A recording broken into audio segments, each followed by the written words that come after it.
Hello बच्चों, आज हम लेके आए हैं चैप्टर फर्स्ट पीरियोडिक टेबल का second video, modern periodic law. तो बेटा प्रीवियस लेक्चर में हम लोगों ने डिस्कस किया था Dobereiner triads, Newlands law of octaves और मेंडलीव पीरियोडिक टेबल के बारे में। आज हम लोग देखेंगे मॉडर्न पीरियोडिक टेबल के बारे में।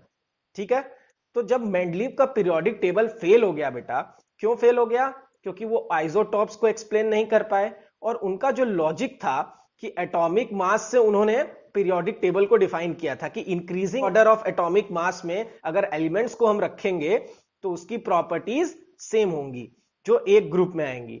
ठीक है, बट उनका एटॉमिक मास जो था वो सही प्रॉपर्टी नहीं थी एलिमेंट की इंफॉर्मेशन देने के लिए।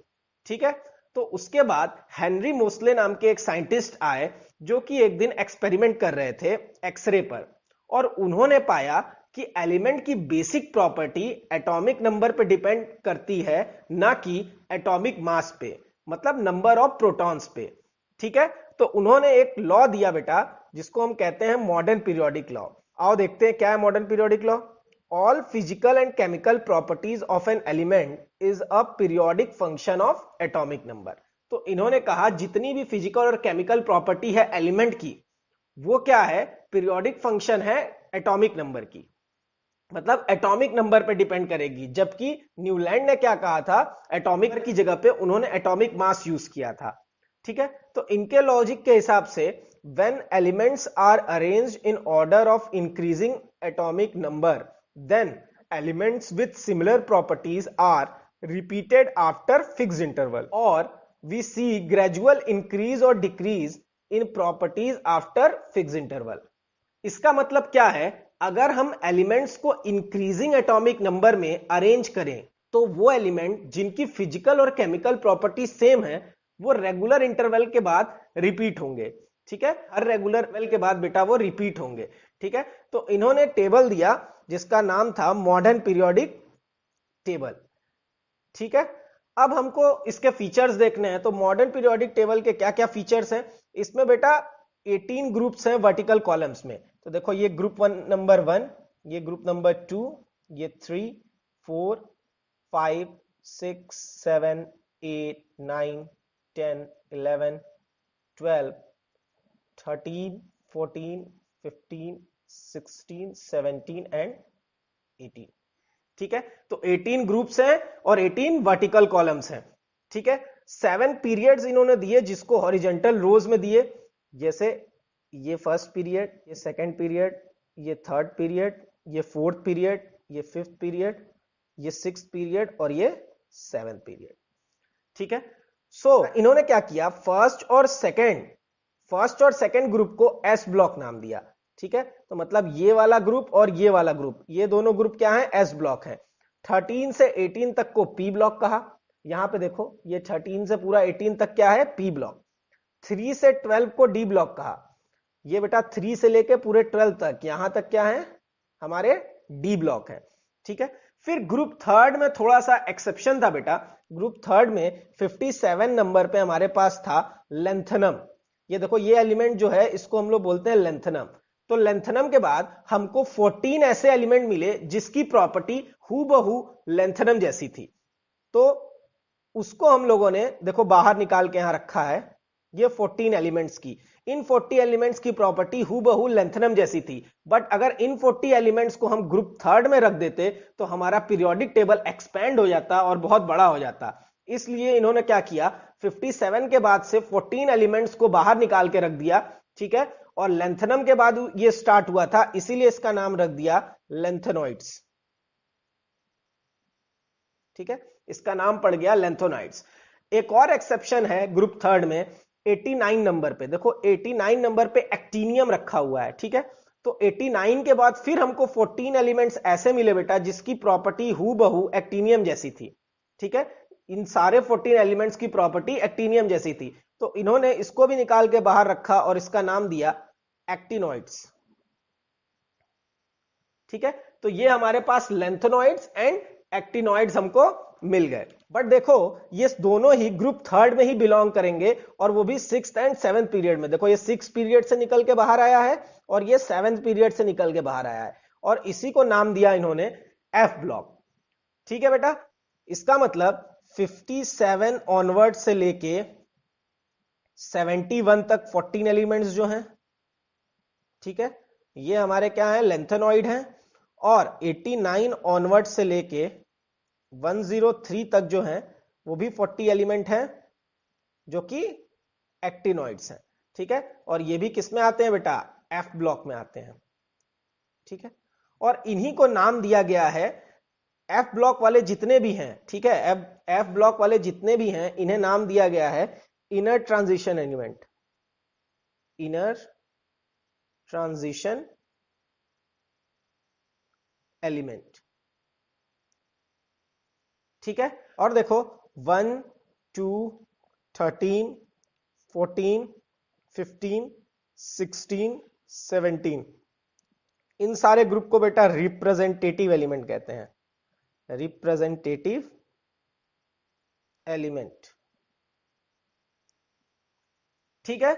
और डी ब्लॉक को हम लोग ट्रांजिशन एलिमेंट कहते हैं, डी ब्लॉक को हम लोग ट्रांजिशन एलिमेंट कहते हैं, ठीक है। तो इस तरह से हम लोग अलग अलग ब्लॉक को अलग अलग नाम दे रखे हैं, ठीक है। नेक्स्ट टॉपिक है बेटा हमारा number of elements in each period. तो हमको देखना है number of elements each period में कितने कितने हैं। तो देखो फर्स्ट पीरियड में नंबर ऑफ एलिमेंट्स जो हमारे हैं वो कितने हैं, 2।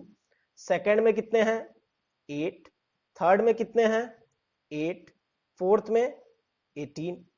फिफ्थ में 18। सिक्स्थ में 32 और 7 में भी 32। बट ये अभी क्या है बेटा, इनकम्प्लीट है, तो यहां पे हमेशा लिखना इनकम्प्लीट,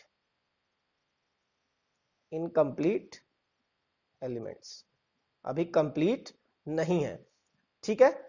तो अब देखो इसमें हमसे क्वेश्चन अगर पूछ सकता है कि शॉर्टेस्ट पीरियड कौन सा है, तो देखो शॉर्टेस्ट पीरियड क्या है हमारे पास, शॉर्टेस्ट पीरियड हमारे पास पीरियड 1 है, तो हम क्या लिख देंगे, फर्स्ट पीरियड।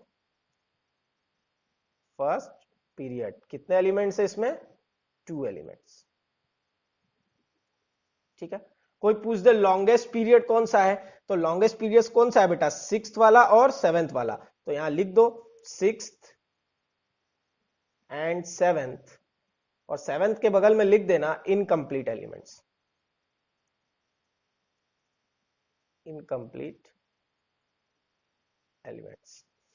अब लेंथेनॉइड देखो कौन से पीरियड में, लेंथेनॉइड 57 के बाद लेंथेनम से शुरू होता है, तो ये किसमें आएगा, 6th पीरियड में आएगा। तो लेंथेनॉइड्स हमारा क्या हो गया बेटा, पीरियड में हो गया, तो यहां 6th पीरियड लिख लो, ठीक है। और एक्टिनॉइड्स देखो एक्टिनियम के बाद आता है, तो ये भी एक्टिनियम किसमें, 7th पीरियड में, तो 7th पीरियड में ये सारे आ जाएंगे, तो यहां क्या लिख लो, 7th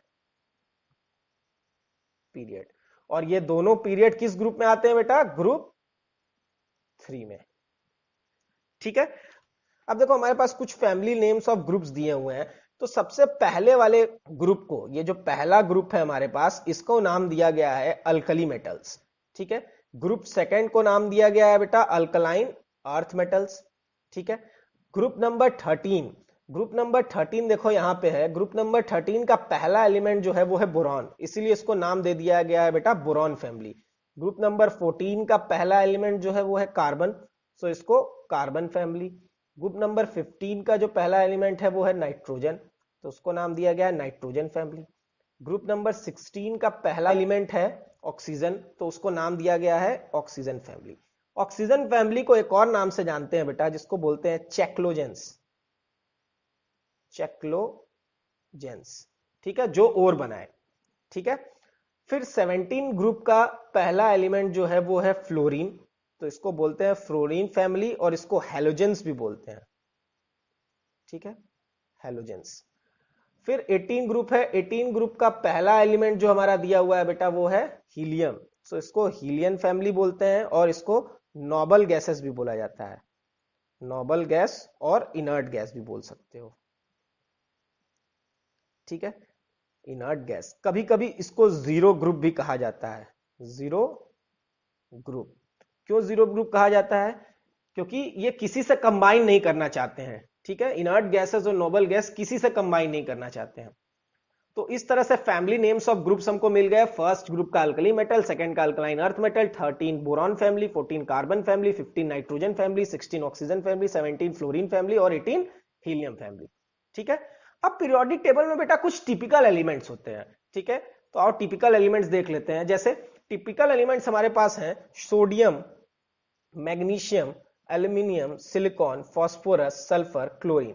आर्गन टिपिकल एलिमेंट में नहीं आता है बिकॉज ये क्या है, नोबल गैस है।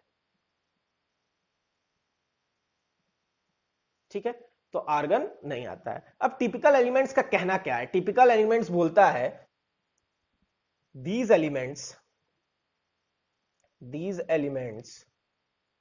decide the property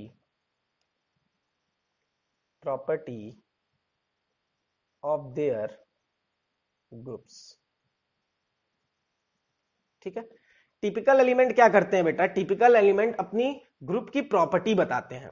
जैसे सोडियम है तो सोडियम ही अपने ग्रुप की सारी प्रॉपर्टी डिफाइन करेगा। जैसे मैग्नीशियम है, मैग्नीशियम अपने ग्रुप की सारी प्रॉपर्टी डिफाइन करेगा। एल्युमिनियम है, एल्युमिनियम अपने सारे ग्रुप के एलिमेंट्स की प्रॉपर्टी डिफाइन करेगा। इसीलिए इन सबको टिपिकल एलिमेंट्स बोला जाता है। ठीक है, अब देखो बेटा नेक्स्ट है हमारे पास सिग्निफिकेंस ऑफ ग्रुप। तो इसमें हमने सबसे पहले क्या किया है, 20 एलिमेंट्स का एक टेबल बना लिया है। ठीक है, जिसमें hydrogen, helium, lithium, beryllium, boron, carbon, nitrogen, oxygen, fluorine, neon, sodium, magnesium, aluminium, silicon, phosphorus, sulphur, chlorine, argon, potassium, calcium. 20 elements हमने ले लिए हैं। ठीक है, तो सबसे पहले हम क्या करते हैं, ग्रुप 1 लेके समझ लेते हैं। ग्रुप 1 में हमारे पास हाइड्रोजन है बेटा, लिथियम है, सोडियम है और पोटेशियम है। ठीक है, हाइड्रोजन का एटॉमिक नंबर 1, लिथियम का 3, सोडियम का 11 और पोटेशियम का 19। इलेक्ट्रॉनिक कॉन्फ़िगरेशन निकाल लेते हैं। इसका 1, इसका 2,1, इसका 2,8,1 और इसका 2,8,8,1। ठीक है, तो देखो सबके लास्ट में 1 आ रहा है, सबके वैलेंस इलेक्ट्रॉन में कितना आ रहा है बेटा, 1 आ रहा है। और ये सारे एलिमेंट्स ग्रुप 1 के हैं। इसका मतलब क्या हम कह सकते हैं कि नंबर ऑफ वैलेंस इलेक्ट्रॉन जो है, नंबर ऑफ वैलेंस इलेक्ट्रॉन जो है, valence electron is equal to group number. अगर आउटर मोस्ट सेल की बात करें तो जैसे फॉर एग्जांपल तो बेरिलियम का एटॉमिक नंबर है बेटा 4 और इसकी इलेक्ट्रॉनिक कॉन्फ़िगरेशन हो गई 2,2। तो देखो आउटर मोस्ट सेल में वैलेंस इलेक्ट्रॉन 2 आया है और ग्रुप नंबर भी क्या है, 2 है। इसका मतलब ये number of valence electron is equal to group number. हमारा लॉजिक जो है वो सही है। अब क्या करते हैं, एक ग्रुप 13 का ले लेते हैं। तो जैसे बोरान, ठीक है, तो बोरान का एटॉमिक नंबर बेटा 5 है। ठीक है, और इसकी इलेक्ट्रॉनिक कॉन्फ़िगरेशन क्या हो जाएगी, 2,3। अब देखो आउटर मोस्ट सेल में वैलेंस इलेक्ट्रॉन कितने आ गए, 3 और ग्रुप नंबर क्या है, 13 है। तो यहां पे लॉजिक फेल हो गया, यहां पे तो हमको ग्रुप नंबर 13 मिलना चाहिए था। तो हम लोग ने एक फॉर्मूला बना लिया, नंबर ऑफ वैलेंस इलेक्ट्रॉन 1 या 2 है। ठीक है, 1 और 2 है तो ग्रुप नंबर जो होगा वो वैलेंस इलेक्ट्रॉन 1 और 2 के बराबर हो जाएगा या 10 प्लस वैलेंस इलेक्ट्रॉन होगा। तो जैसे देखो यहाँ बोरॉन पे 3 हमको मिल गया था। ठीक है, तो ये 1 और 2 के अलावा जितने भी रहेंगे उसमें हम लोग क्या करेंगे, 10 प्लस वैलेंस इलेक्ट्रॉन करेंगे। तो यहाँ पे हम क्या यूज कर सकते हैं, 10 प्लस वैलेंस इलेक्ट्रॉन कितना है बेटा, 3, सो इट विल बी 13। तो हमको क्या मिल गया, ग्रुप नंबर 13। ठीक है, इसी तरह कार्बन का निकाल के देख लो। कार्बन का एटॉमिक नंबर 6, इलेक्ट्रॉनिक कॉन्फ़िगरेशन बेटा 2,4। अब देखो ये 1 2 के अलावा 4 आ गया। ठीक है, तो इसमें क्या कर लोगे, 10 plus 4, so what we get 14। तो हमको ग्रुप नंबर कौन सा मिल गया, 14। ठीक है, तो इस तरह से हम लोग ये फॉर्मूला यूज कर सकते हैं, number of valence electron is equal to group number if valence electron is 1 और 2, अदरवाइज 10 प्लस वैलेंस इलेक्ट्रॉन। ठीक है, कुछ क्वेश्चंस है इस पे कर लेते हैं। सबसे पहला क्वेश्चन है बेटा, find the group number of elements z is equal to 11 and x is equal to 16। ठीक है, तो देखो पहला हमको क्या दिया हुआ है, z इज इक्वल टू 11। ठीक है, इसका इलेक्ट्रॉनिक कॉन्फ़िगरेशन जो होगा वो हम निकाल लेते हैं 2,8,1 और यहां दिया हुआ है x इज इक्वल टू 16। तो इसका इलेक्ट्रॉनिक कॉन्फ़िगरेशन जो होगा बेटा वो होगा 2,8,6। अब देखो यहां वैलेंस इलेक्ट्रॉन में कितना है, आउटर मोस्ट सेल में 1 इलेक्ट्रॉन। ठीक है, अभी हमारे पास फॉर्मूला था group number is equal to number of valence electron. तो देखो यहाँ पे वैलेंस इलेक्ट्रॉन कितना है बेटा, 1 है, तो ग्रुप नंबर भी क्या हो जाएगा 1, मतलब ये ग्रुप 1 का एलिमेंट होगा। ठीक है, यहाँ x कितना दिया है 16, इलेक्ट्रॉनिक कॉन्फ़िगरेशन 2,8,6। तो फॉर्मूले में याद करो number of valence electron, number of valence electron 1 और 2 पे तो ग्रुप नंबर के बराबर कर लेते थे। ठीक है, बट इसके अलावा अगर 1 और 2 के अलावा कोई आता था तो हम क्या करते थे 10 प्लस वैलेंस इलेक्ट्रॉन। ठीक है, तो अब यहां पे क्या करेंगे बेटा, ये 1 और 2 के अलावा है तो 10 प्लस क्या कर लोगे 6, कितना हो जाएगा 16। इसका मतलब ये ग्रुप नंबर इसका कौन सा है बेटा 16 है। ठीक है, तो इस तरह से हम लोग इस टाइप के क्वेश्चंस को सॉल्व करेंगे। देखो एक और क्वेश्चन है हमारे पास, element x which belongs to group 13 write the formula of its oxide. ठीक है, एक एलिमेंट x है जो कि ग्रुप 13 से बिलोंग कर रहा है और उसका फॉर्मूला ना है हमको। ठीक है बेटा, ये देखो ये एलिमेंट ग्रुप 13 का है, इसका मतलब कि वैलेंस शेल में 3 इलेक्ट्रॉन होंगे। ठीक है, वैलेंस शेल में कितने इलेक्ट्रॉन होंगे 3 इलेक्ट्रॉन होंगे। सो इसको हम लिख सकते हैं x3+। ठीक है, और ऑक्साइड से हमको रिएक्ट कराना है तो O2-। ठीक है, अब इसको सॉल्व कर लो, कंपाउंड आ जाएगा तुम्हारा X2O3। तो इस तरह से हम लोग क्वेश्चंस को सॉल्व करेंगे। नेक्स्ट है बेटा हमारे पास सिग्निफिकेंस ऑफ पीरियड। ठीक है, तो सबसे पहले पीरियड 1 में लिख लेते हैं, हाइड्रोजन है, हीलियम है। ठीक है, इसका एटॉमिक नंबर 1, इसका एटॉमिक नंबर 2, इसका इलेक्ट्रॉनिक कॉन्फ़िगरेशन 1, इसका भी इलेक्ट्रॉनिक कॉन्फ़िगरेशन 2। अब पीरियड 2 में चलते हैं। पीरियड 1 में ज्यादा कुछ पता नहीं चला हम लोग को। पीरियड 2 में क्या होता है, lithium, beryllium, boron, carbon, nitrogen, oxygen, fluorine, neon. ठीक है, अब देखो तो लिथियम का एटॉमिक नंबर बेटा 3, बेरिलियम का 4, बोरॉन का 5, कार्बन का 6, नाइट्रोजन का 7, ऑक्सीजन का 8, फ्लोरीन का 9 और नियॉन का 10। ठीक है, अब इसका इलेक्ट्रॉनिक कॉन्फ़िगरेशन लिख लो। इसका इलेक्ट्रॉनिक कॉन्फ़िगरेशन हो गया 2-1, इसका 2-2, इसका 2-3, इसका 2-4, इसका 2-5, इसका 2-6, इसका 2-7 और इसका 2-8। ठीक है, तो ध्यान से देखो जितने भी पीरियड नंबर हैं, जैसे ये पीरियड 1 है, ठीक है, ये पीरियड 2 है, उसमें जो नंबर ऑफ शेल्स हैं वो पीरियड नंबर के बराबर है। तो देखो यहाँ पे हमने नीचे फॉर्मूला लिख रखा है, period number is equal to number of shell. तो देखो नंबर ऑफ शेल 2 है तो पीरियड 2 है। सब में देखो, सब में नंबर ऑफ शेल 2 है, यहाँ भी 2, यहाँ भी 2, यहाँ भी 2, यहाँ भी 2, यहाँ भी 2, यहाँ भी 2, यहाँ भी 2, यहाँ भी 2, और यहाँ भी देखो 1 है, 1 है, तो पीरियड कौन सा है 1 है। अगर और आगे तक देखना है तो पीरियड 4 का चेक कर लेते हैं। पीरियड 4 में देखो हमारे पास क्या है, पोटेशियम है बेटा, कैल्शियम है। पोटेशियम का बेटा 19, देखो 19 है तो क्या हो जाएगा 2,8,8,1। कैल्शियम का होता है 20, तो 2,8,8,2। तो यहाँ नंबर ऑफ शेल कितने हैं 4, यहाँ भी नंबर ऑफ शेल कितने हैं 4, और पीरियड भी क्या हो गया 4। इट मींस पीरियड नंबर किसके बराबर होता है बेटा, नंबर ऑफ शेल के बराबर होता है। ठीक है, तो यहां हमारे पास एक क्वेश्चन है बेटा, find the groups and periods of an element with atomic number. ठीक है, तो इसमें हमको पीरियड्स और ग्रुप दोनों पता करना है और हमको एटॉमिक नंबर दिया हुआ है। तो सबसे पहला देखो हमारे पास है 17। ठीक है, एटॉमिक नंबर 17, तो इसका इलेक्ट्रॉनिक कॉन्फ़िगरेशन लिखेंगे तो बेटा 287 हो जाएगा। ठीक है, अब देखो number of shell, period number जो होते हैं, पीरियड नंबर जो होते हैं वो किसके बराबर होते हैं बेटा, नंबर ऑफ शेल के। ठीक है, तो यहां पीरियड जो हो जाएगा वो क्या हो जाएगा, नंबर ऑफ शेल कितने हैं 3, तो कितना हो गया पीरियड 3। अब ग्रुप नंबर जो हमारा होता है बेटा वो क्या होता है, नंबर ऑफ वैलेंस इलेक्ट्रॉन। ठीक है, अगर 1 और 2 हो, नंबर ऑफ वैलेंस इलेक्ट्रॉन अगर 1 और 2 पे हो, और 10 plus valence electron, 10 plus valence electron. तो देखो यहां पे 7 है 1 और 2 के अलावा, तो हम क्या लिख लेंगे 10 plus 7, so what we will get 17। तो ग्रुप नंबर क्या हो गया बेटा 17। ठीक है, तो इसी दोनों फॉर्मूले से हम लोग अपना बाकी तीनों पार्ट भी क्वेश्चन का कर लेंगे। तो सेकंड वाला देखो क्या है बेटा 12, इसका इलेक्ट्रॉनिक कॉन्फ़िगरेशन हो गया, इसका इलेक्ट्रॉनिक कॉन्फ़िगरेशन हो गया 2,8,2। ठीक है, तो पीरियड तो देखो नंबर ऑफ शेल्स के बराबर होता है, तो पीरियड यहाँ पे नंबर ऑफ शेल्स कितने हैं 3, तो पीरियड हो गया 3। ठीक है, ग्रुप नंबर पूछ रहा है, तो ग्रुप नंबर देखो बेटा वैलेंस इलेक्ट्रॉन में 1 और 2 होता है, तो डायरेक्ट ग्रुप नंबर के बराबर हो जाता है। ठीक है, तो ग्रुप नंबर क्या हो गया 2, डायरेक्ट लिख दिए।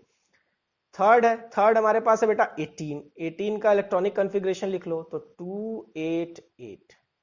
ठीक है, अब 288 आ गया, इसमें अब हम लोग को चेक करना है कौन सा ग्रुप नंबर है कौन सा पीरियड है। तो पीरियड तो देखो 3 है, साफ साफ दिख रहा है क्योंकि नंबर ऑफ शेल्स कितने हैं 3 है, तो पीरियड हमारा बेटा हो गया 3। ग्रुप नंबर चेक करो, ग्रुप नंबर चेक करना है, ये 8 है, 1 और 2 से बड़ा है, तो जैसे ही 1 और 2 से बड़ा होता है हम लोग क्या करते हैं ग्रुप नंबर में 10 से एडिशन कर लेते हैं, तो 10 प्लस 8 18, ये नोबल गैस का ग्रुप है। ठीक है, ग्रुप नंबर 18। अब इसी तरह फोर्थ वाला कर लो, फोर्थ वाले में एलिमेंट दिया है 7 atomic number, so electronic configuration will be 25।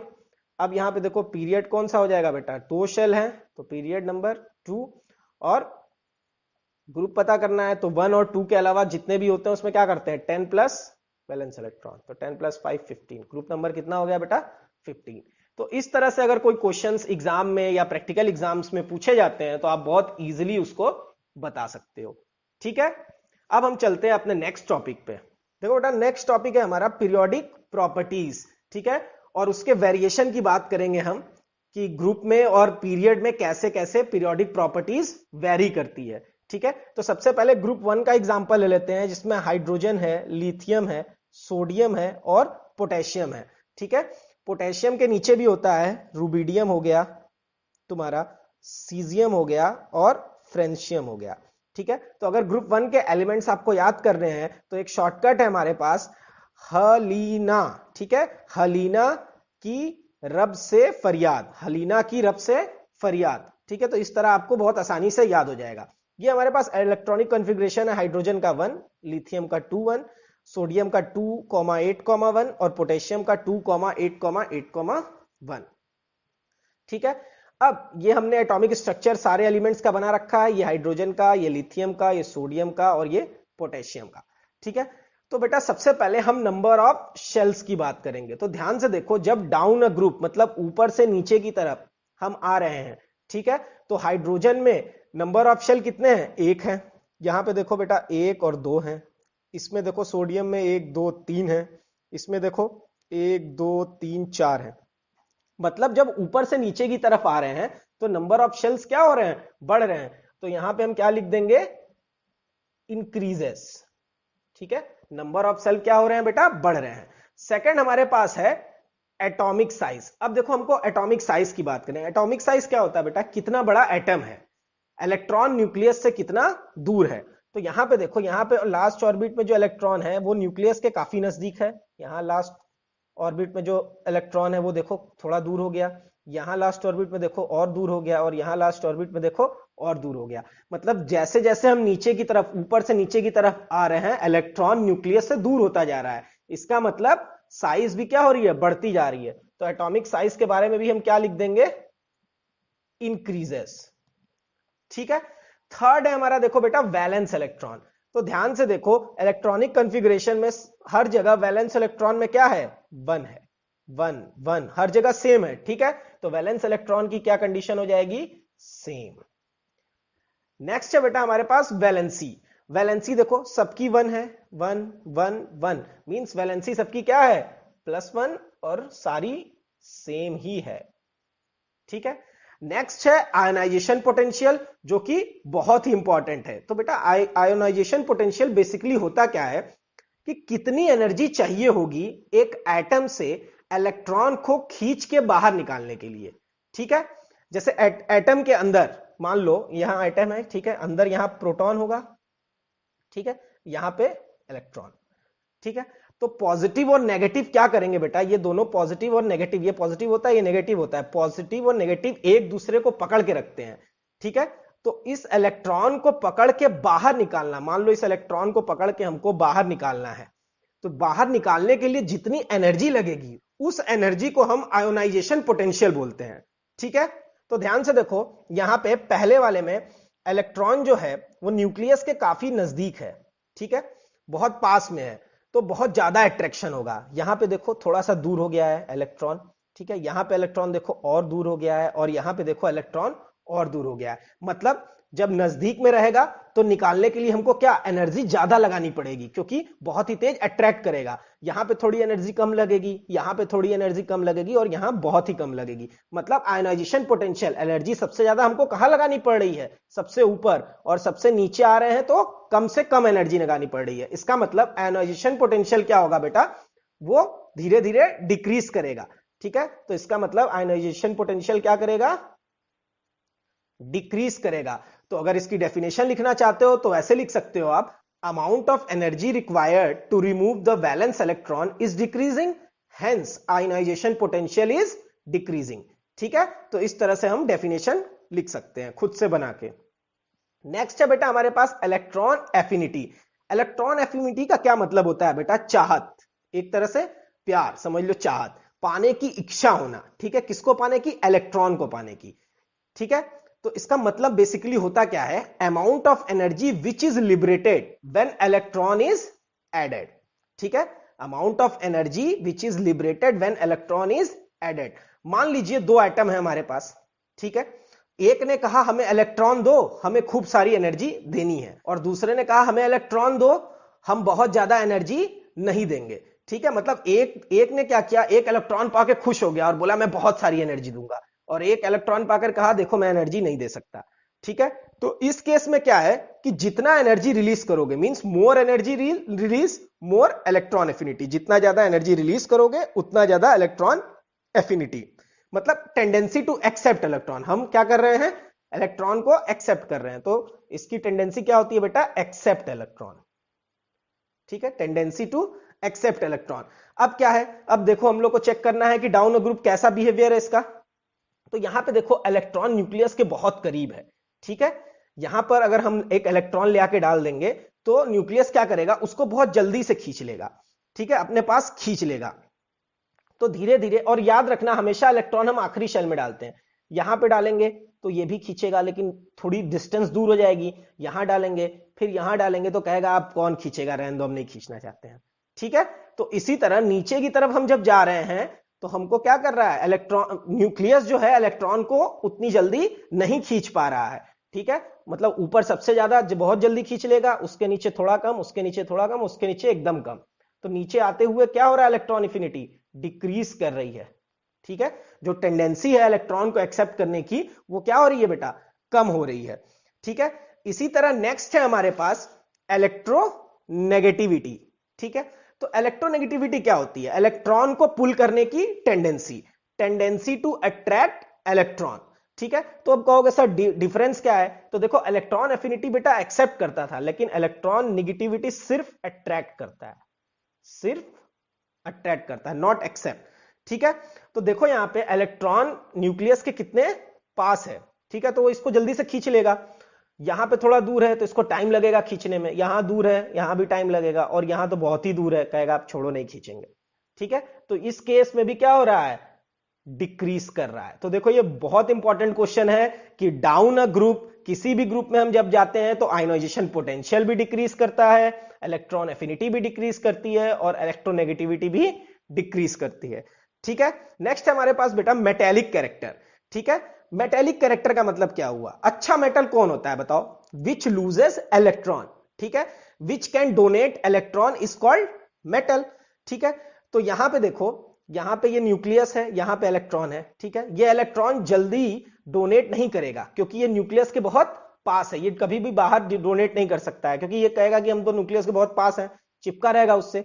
ठीक है, यहां पे देखो थोड़ा दूर है, यहां पे देखो और दूर है, और यहां पे देखो और दूर, तो मतलब यहां की जो इलेक्ट्रॉन की टेंडेंसी होगी डोनेट करने की वो बहुत आसानी से हो जाएगी। तो इसका रीजन क्या है, देखो इलेक्ट्रॉन को बाहर निकालने के लिए आयनाइजेशन पोटेंशियल बहुत ज्यादा लगेगा। ठीक है, तो यहां पे देखो, यहां पे आयनाइजेशन पोटेंशियल क्या होती है, बहुत हाई होती है। तो जब आयनाइजेशन पोटेंशियल बहुत हाई होगी तो बेटा इलेक्ट्रॉन को निकालना आसान नहीं होगा। जबकि यहां पे देखो, यहां पे आयनाइजेशन पोटेंशियल बहुत ही कम है, तो जब यहां पे कम है तो यहां से इलेक्ट्रॉन निकालना बहुत आसान होगा। मींस कि आयनाइजेशन पोटेंशियल अगर बढ़ रहा है तो यहां पे देखो, जहां आयनाइजेशन पोटेंशियल बहुत ज्यादा होगा वहां मेटेलिक कैरेक्टर बहुत ही कम होगा। ठीक है, वहां मेटेलिक कैरेक्टर क्या होगा, कम होगा। तो अब देखो ऊपर से जब नीचे आ रहे हैं तो आयनाइजेशन पोटेंशियल डिक्रीज कर रहा है, ठीक है, तो ऊपर से नीचे जब आएंगे तो मेटेलिक कैरेक्टर क्या करेगा बेटा, इंक्रीज करेगा, ठीक है। अब हम बात करते हैं बेसिक ऑक्साइड्स की। तो बेसिक ऑक्साइड्स कैसे, जैसे मान लो इनके बेसिक ऑक्साइड लिखने हैं तो H के साथ क्या बन जाएगा बेटा, H2O, Li के साथ Li2O, ठीक है, सोडियम के साथ Na2O और पोटेशियम के साथ K2O। तो अब बनते कैसे हैं, ऑक्साइड्स बनाने का तरीका क्या है, तो सिंपल तरीका है, Na के पास +1 चार्ज, ठीक है, और O के पास -2 चार्ज, क्रॉस कर दो तो Na2O, ठीक है। तो बेस वो होते हैं जो एसिड को खत्म करे, ठीक है, एसिड के अगेंस्ट काम करे। बेस जैसे मान लो बेस वो होते हैं जिसके पास OH- आयन हो, ठीक है, और बेस बेटा ऐसे कंपाउंड हैं जो एसिड को डिस्ट्रॉय करते हैं। तो ये फॉर्मूला हमेशा लॉजिक में सही रहता है, acid plus base will give you salt plus water. So जितना ज्यादा अच्छा मेटल, ये याद रखना, ये पॉइंट बिल्कुल याद रखना, जितना ज्यादा अच्छा मेटल उतनी ज्यादा बेसिक ऑक्साइड, ठीक है, जितना ज्यादा अच्छा मेटल उतनी ज्यादा बेसिक ऑक्साइड। तो जैसे जैसे ये मेटेलिक कैरेक्टर ऊपर से नीचे अच्छा है तो उसी तरह बेसिक ऑक्साइड भी उतना ही अच्छा होगा। तो ये भी क्या है बेटा, इंक्रीजेस है, ठीक है। तो इस तरह से हम डिफाइन करते हैं कि बेसिक ऑक्साइड क्या है और उसकी डाउन अ ग्रुप में प्रॉपर्टी कैसी है, ठीक है। नेक्स्ट है हमारे पास बेटा नॉन मेटेलिक। तो ध्यान से देखो, नॉन मेटेलिक, जब मेटेलिक कैरेक्टर ऊपर से नीचे इंक्रीज कर रहा है तो नॉन मेटेलिक तो ऑलरेडी क्या करेगा, डिक्रीज करेगा, और एसिडिक ऑक्साइड भी क्या करेगा, डिक्रीज करेगा, ठीक है। तो ये कुछ प्रॉपर्टीज थी बेटा डाउन अ ग्रुप की।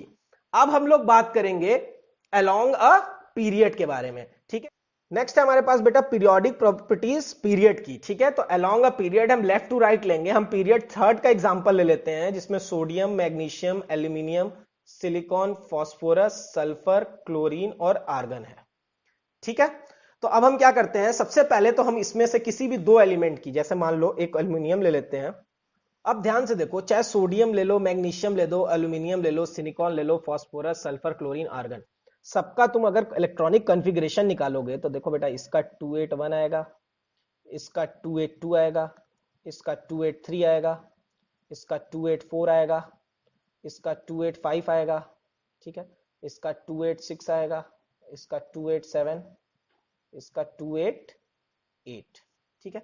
तो सबका देखो नंबर ऑफ शेल्स जो है, तीनों में जो नंबर ऑफ शेल्स है बेटा वो क्या है, इक्वल है, ठीक है। तो यहां पे जब नंबर ऑफ शेल्स की बात होगी तो हम क्या लिखेंगे, नंबर ऑफ शेल्स में सबके नंबर ऑफ शेल्स कैसे हैं, सेम है। सेकंड है हमारे पास एटॉमिक साइज, ठीक है। तो अब देखने में लग रहा होगा, जैसे मैंने ये एल्युमिनियम और क्लोरीन का एग्जांपल लिया है, ठीक है, देखने में तुम लोग को लग रहा होगा कि इसके पास भी 3 शेल हैं और इसके पास भी 3 शेल हैं, तो साइज कैसा होगा, बराबर होगा। बट ऐसा होता नहीं है बच्चों, क्यों, ध्यान से देखिए, एल्युमिनियम का एटॉमिक नंबर है बेटा 13, ठीक है, इसका मतलब इसके पास 13 पॉजिटिव चार्ज है, ठीक है। तो 13 पॉजिटिव चार्ज इन इलेक्ट्रॉन्स को अपनी तरफ खींचते हैं, और इसके पास क्या है बेटा 17 पॉजिटिव चार्ज है, क्योंकि इसका एटॉमिक नंबर क्या है 17, ठीक है। तो ये इलेक्ट्रॉन को बहुत तेजी से अट्रैक्ट करते हैं। तो इस केस में क्या होगा, इलेक्ट्रॉन की जो साइज होगी, इलेक्ट्रॉन की जो साइज होगी वो स्मॉल हो जाएगी, क्योंकि ये बहुत तेजी से अपनी तरफ उसको अट्रैक्ट करेंगे, ठीक है। इसीलिए एटॉमिक साइज जो होता है बेटा हमारा अलोंग अ पीरियड डिक्रीज होता है, ठीक है। तो एटॉमिक साइज डिक्रीज होगा। अब वैलेंस इलेक्ट्रॉन की बात करते हैं। तो देखो वैलेंस इलेक्ट्रॉन तो बढ़ रहा है, यहाँ 281, 282, 283, मतलब लास्ट में देखो 1 2 3 4 बढ़ता जा रहा है, बढ़ता जा रहा है, ठीक है। तो वैलेंस इलेक्ट्रॉन की बात करेंगे तो क्या लिखेंगे, इंक्रीजेस, ठीक है। अब देखो, अब बात आती है बेटा हमारे पास वैलेंसी की, ठीक है। तो वैलेंसी क्या कर रही है, देखो इधर से 1 2 3 4 तक तो ठीक है, 5 के बाद क्या होता है 8 - 5 करते हैं तो 3 आ जाएगा, फिर 8 - 6 2, 8 - 7 1 और 0। तो इसको ऐसे लिख लोगे कि 1 से 4 तक तो इंक्रीज करती है, ठीक है, फिर 4 से 0 डिक्रीज करती है। तो अगर हमको लिखना हो तो कैसे लिख लेंगे, जैसे 1, 2, 3, 4, 3, 2, 1, 0, इस टाइप से, ठीक है।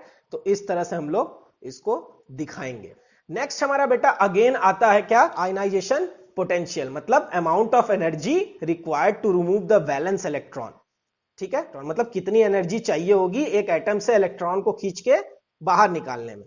ठीक है, तो यहां पे देखो बेटा, यहां पे 13 पॉजिटिव चार्ज है। ठीक है, मतलब 13 प्रोटॉन मिलके इलेक्ट्रॉन को खींच रहे हैं, बट यहां 17 प्रोटॉन मिलके इलेक्ट्रॉन को खींच रहे हैं। ठीक है, तो यहां पे देखो आयनाइजेशन पोटेंशियल जो होगा वो उतना ज्यादा नहीं लगेगा जितना यहां लगाना पड़ेगा। यहां से निकालना बहुत आसान रहेगा इलेक्ट्रॉन को, बट यहां से डिफिकल्ट रहेगा, क्योंकि 17 प्रोटॉन उसको अपनी तरफ खींच लेंगे तो हमको एनर्जी क्या करनी पड़ेगी, ज्यादा लगानी पड़ेगी। ठीक है, और यहां पे एनर्जी कम लगानी पड़ेगी। तो देखो धीरे धीरे जब हम लेफ्ट टू राइट जाएंगे, इसका मतलब आयनाइजेशन पोटेंशियल क्या होगा, बढ़ता जाएगा। ठीक है, तो यहां पे हम लिखेंगे आयनाइजेशन पोटेंशियल इंक्रीजेस। ठीक है, नेक्स्ट है बेटा हमारे पास इलेक्ट्रॉन एफिनिटी। तो इलेक्ट्रॉन एफिनिटी क्या होता है, टेंडेंसी टू एक्सेप्ट इलेक्ट्रॉन्स। तो यहां पे देखो नंबर ऑफ प्रोटॉन्स हमारे पास क्या है, 13 है। ठीक है, 13 पॉजिटिव चार्ज है, तो 13 पॉजिटिव चार्ज, मान लो यहां एक इलेक्ट्रॉन ले आके हम रखते हैं, तो यहां पे इसको 13 पॉजिटिव चार्ज खींचेंगे, और अगर यहां ले आके रखेंगे तो यहां पे इसको 17 पॉजिटिव चार्ज खींचेंगे। तो ठीक है, तो कौन ज्यादा अच्छे से खींच सकता है, कौन जल्दी इलेक्ट्रॉन को खींच लेगा, तो 17 चार्ज वाले। तो जैसे देखो यहाँ 11 प्रोटॉन है, 12 प्रोटॉन है, 13, 14, 15, मतलब जैसे हम नंबर ऑफ प्रोटॉन्स बढ़ रहे हैं वैसे ही इलेक्ट्रॉन को खींचना क्या हो जाएगा, आसान हो जाएगा। और इलेक्ट्रॉन एफिनिटी का काम ही है टेंडेंसी टू एक्सेप्ट इलेक्ट्रॉन। ठीक है, तो देखो ये जो न्यूक्लियस है, न्यूक्लियस के अंदर प्रोटॉन और न्यूट्रॉन होते हैं। ठीक है, तो जैसे जैसे प्रोटॉन बढ़ेगा बेटा, वैसे वैसे क्या बढ़ेगा, तुम्हारा न्यूक्लियर चार्ज बढ़ेगा। ठीक है, और जैसे जैसे न्यूक्लियर चार्ज बढ़ेगा वैसे वैसे इलेक्ट्रॉन एफिनिटी भी क्या होगी, बढ़ेगी। इसका मतलब लेफ्ट टू राइट जब हम जाएंगे तो इलेक्ट्रॉन एफिनिटी भी क्या करेगी बेटा, इंक्रीज करेगी। नेक्स्ट है बेटा हमारे पास इलेक्ट्रोनेगेटिविटी। इलेक्ट्रोनेगेटिविटी क्या होती है बेटा, टेंडेंसी टू अट्रैक्ट इलेक्ट्रॉन्स। तो देखो यहां पे ध्यान से, यहां पे 13 प्रोटॉन है। ठीक है, तो इसको यहां पे अगर मान लो कोई एक इलेक्ट्रॉन है तो इसको अपनी तरफ अट्रैक्ट करने में इसको थोड़ा मेहनत लगेगा, बट यहां पे 17 प्रोटॉन है तो ये उसको बहुत आसानी से खींच लेगा। इसका मतलब जैसे जैसे नंबर ऑफ प्रोटॉन्स बढ़ रहे हैं, जैसे 11, 12, 13, 14, जैसे जैसे नंबर ऑफ प्रोटॉन्स बढ़ रहे हैं इलेक्ट्रॉन्स को खींचना क्या हो जाएगा, आसान हो जाएगा। और नंबर ऑफ प्रोटॉन्स बढ़ेंगे तो न्यूक्लियर चार्ज भी बढ़ेगा। ठीक है, इसलिए इलेक्ट्रोनेगेटिविटी भी इस केस में क्या करेगी, इंक्रीज करेगी। नेक्स्ट है बेटा हमारे पास मेटेलिक कैरेक्टर। मेटेलिक कैरेक्टर क्या होता है बेटा, टेंडेंसी टू लूज इलेक्ट्रॉन। ठीक है, मेटेलिक कैरेक्टर है हमारा टेंडेंसी टू लूज इलेक्ट्रॉन। तो ध्यान से देखो यहां पे इलेक्ट्रॉन को 13 प्रोटॉन मिलके खींच रहे हैं और यहां 17 प्रोटॉन मिलके खींच रहे हैं। तो यहां का इलेक्ट्रॉन बहुत आसानी से इलेक्ट्रॉन डोनेट कर सकता है, बट यहां वाला नहीं कर सकता क्योंकि वो उसको अपनी तरफ अट्रैक्ट किया हुआ है। इसका मतलब जब along a period left to right हम जा रहे हैं तो हम मेटल से नॉन मेटल की तरफ जा रहे हैं। तो मेटेलिक कैरेक्टर क्या हो रहा है हमारा बेटा, डिक्रीज हो रहा है, डिक्रीजेस। तो जैसे जैसे बेटा मेटेलिक कैरेक्टर डिक्रीज होगा, ठीक है, बेसिक ऑक्साइड भी क्या होगा, देखो मेटल के साथ ही बेसिक ऑक्साइड बनता है। ठीक है, जब मेटल ही नहीं रह जाएगा तो बेसिक ऑक्साइड भी पॉसिबल नहीं होगा। ठीक है, तो उसको भी हम क्या कहेंगे, डिक्रीज के केस में ही कहेंगे। नेक्स्ट है बेटा हमारे पास नॉन मेटेलिक और एसिडिक ऑक्साइड। तो देखो जब इधर से इधर जा रहे हैं, लेफ्ट टू राइट जा रहे हैं, तो यहां तक मेटल, फिर सेमीकंडक्टर, फिर नॉन मेटल। ठीक है, तो जैसे जैसे इधर आए हमको नॉन मेटल मिल गया, तो जब नॉन मेटेलिक कैरेक्टर इसका मतलब क्या कर रहा है, और इंक्रीज कर रहा है, और वो किस टाइप का है, एसिडिक है। ठीक है, तो ये था हमारा बेटा along a period left to right में पीरियोडिक प्रॉपर्टीज एलिमेंट्स के। ठीक है, इसमें सबसे इंपॉर्टेंट बेटा कौन सा है, ये वाला आर्गन। ठीक है, कैसे, यहां पे देखो बेटा हमने लिखा atomic size decreases, but argon का क्या है, आर्गन की जो एटॉमिक साइज होती है वो ज्यादा होती है, बड़ी होती है। कैसे, क्योंकि उसमें सारे इलेक्ट्रॉन्स भरे हुए होते हैं। ठीक है, वो पूरा स्टेबल होता है और आपस में सारे इलेक्ट्रॉन्स लड़के उसका साइज बढ़ा देते हैं। ठीक है, तो इलेक्ट्रॉन एफिनिटी भी आर्गन के केस में यहां से यहां तक तो बेटा इंक्रीज किया 287 तक, लेकिन अचानक यहां पे आके क्या कर जाता है, डिक्रीज कर जाता है। क्यों, क्योंकि इलेक्ट्रॉन एफिनिटी का कहना क्या है, tendency to accept electron, but ये तो पहले से ही स्टेबल है, तो ये क्या ही इलेक्ट्रॉन एक्सेप्ट करेगा, इसलिए इलेक्ट्रॉन एफिनिटी इसकी क्या होती है, डिक्रीज होती है। क्यों, क्योंकि ये स्टेबल है। ठीक है, तो यहां पे आज का लेक्चर हमारा खत्म होता है बेटा। नेक्स्ट लेक्चर में हम लोग डिस्कस करेंगे अल्कली मेटल्स और हैलोजेंस के बारे में, और कुछ क्वेश्चंस करेंगे अच्छे अच्छे इस चैप्टर से रिलेटेड। ठीक है, सो आपको कोई भी डाउट हो related to this chapter, you can ask any question in comment section. Okay, thanks.